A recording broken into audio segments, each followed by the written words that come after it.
ഇപ്പൊ 5ാമത്തെ ചായ. എനിക്ക് നിങ്ങളുടെ ചായ ഒന്നും വേണ്ട. എന്താണ് കാര്യം? എന്താണ് ഒരു ബോണ്ട തന്നാലോ? ബോണ്ടേ വേണ്ട, ഒരു ഉണ്ടയും വേണ്ട. എന്താണ് കാര്യം? എന്താണ്? എന്തിനാ എന്നെ പിടിച്ചെങ്കിലും നിർത്തിയേക്കണേ? എനിക്ക് ഒരു മിനിറ്റ് ഒരാള് വരും, എന്റെ ഒരു ഫ്രണ്ട്. എന്നെ കണ്ടിട്ട് നമുക്ക് പോവാം. ഏത് ഫ്രണ്ട്? ഫ്രണ്ട്സിനെയൊക്കെ എനിക്കറിയാലോ. നിനക്കറിയാത്തൊരു ഫ്രണ്ട്.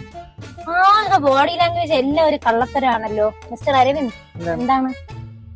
മക്കളെ ഒരു ഫ്രണ്ട് വരുന്നു, നമുക്ക് കണ്ട ഉടനെ പോവാം.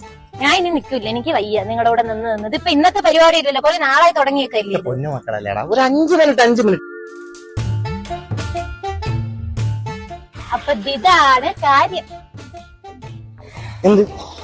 എനിക്ക് ചേട്ടത്തെ സെറ്റ് ചെയ്യാനാണ് ഈ കിടന്ന് പാടുപെടുന്നത്.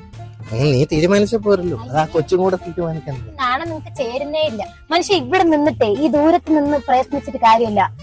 Slow and steady wins the race എന്നാണ്. നന്നാ. ഇതിപ്പോ എത്രയായി? എത്ര നാളായി? 2 വർഷം. 2 വർഷം. ഇന്ന് സെറ്റാക്കി തരാം. നിങ്ങൾക്കൊരു അനിയത്തി ഉള്ളതിന്റെ ഗുണം അറിയണ്ടേ?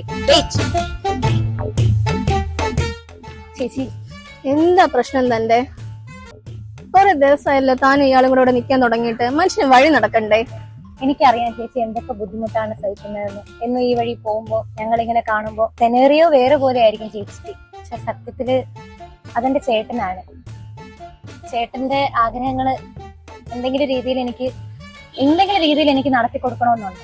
എന്തായിരിക്കും? എന്തെങ്കിലും അസുഖം ഉണ്ടോ, അല്ലെങ്കിൽ അട്ടുപിടിച്ചോ? ചേച്ചി അങ്ങനെ പറയല്ലേ. അങ്ങനെ വട്ടെന്നൊക്കെ പറയുമ്പോ എനിക്ക് വല്ലാത്തൊരു വിഷമമാണ്.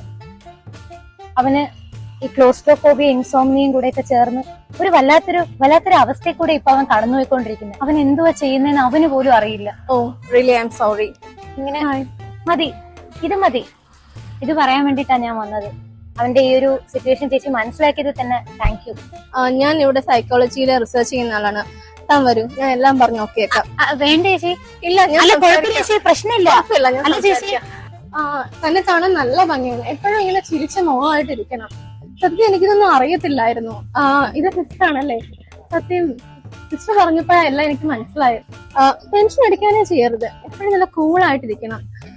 എന്ത് വേണമെങ്കിലും ഒരു സിസ്റ്റർ എന്ന നിലയിൽ എന്നോട് പറയാം. ഞാൻ സിസ്റ്ററിന്റെ എന്റെ നമ്പർ കൊടുത്തേക്കാം. ശരി എന്നാ വരട്ടെ. Okay brother. ഞാൻ ഒന്നും പറഞ്ഞില്ല. ചേട്ടന് വട്ടാണെന്ന് പറഞ്ഞോളൂ.